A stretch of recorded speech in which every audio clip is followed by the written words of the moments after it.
ఆయన కొత్తగా ఒక కమిటీని ఏర్పాటు చేసింది. ఆ కమిటీ పేరు సేనాగళం.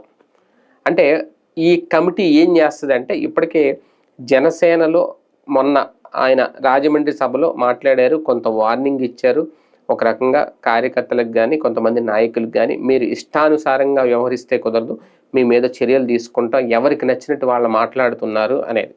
ఈ నేపథ్యంలోనే ఒక కమిటీ ఏర్పాటు చేశారు. ఆ కమిటీ పేరే సేనాగళం. ఈ సేనాగళంలో కొంతమంది సభ్యులు ఉంటారు.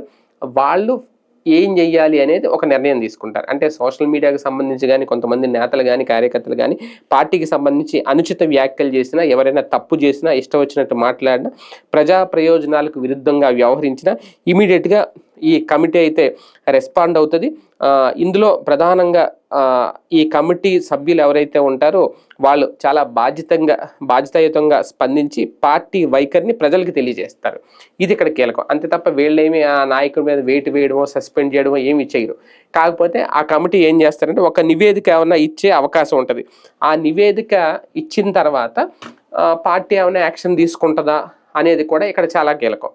కాకపోతే ఇక్కడ ఒకటే అంశం, ఈ కమిటీ ఏర్పాటు చేయడంతో ఎంతవరకు పార్టీని క్రమశిక్షణగా నడపగలుగుతారు అనేది ఒకటి. ఎందుకంటే ఇప్పటికే ఆరవ శ్రీధర్ మీదో, లేదంటే ఆ బాలరాజు మీదో, ఎమ్మెల్యేలు ఇలా కొన్ని ఆరోపణలు వస్తున్నాయి. వాళ్ళని పిలిచి మాట్లాడుతున్నారు అనేది కూడా, కానీ ఎక్కడ యాక్షన్ తీసుకోవట్లేదు. అలాగని చెప్పి వాళ్ళు సైలెంట్ అయ్యారా, వాళ్ళకి అవతల వాళ్ళకి న్యాయం జరిగిందంటే అక్కడ కూడా ఏమీ లేదు.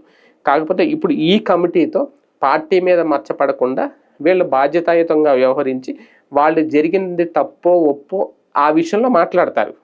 ఇది సేనాగళం అంటే ఈ సేనాగళం చేసే పని అది.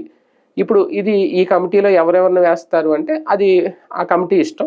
ఖచ్చితంగా సీనియర్లే ఉంటారు, నాదెండ్ల మనోహర్ లాంటి వాళ్ళే ఉంటారు కాబట్టి అది కూడా చెప్పారు. కాబట్టి భవిష్యత్తులో జనసేన నేతలు కానీ ఇలాగ అనుచిత వ్యాఖ్యలు చేసే వాళ్ళు ఎవరైతే ఉన్నారో, ఎందుకంటే అలాంటి వాళ్ళు ఉండబట్టే కదా ఈ కమిటీ వేశారు. లేరు అనడానికి మనం చెప్పలేం, ఉన్నారని వాళ్ళే సర్టిఫై చేశారు.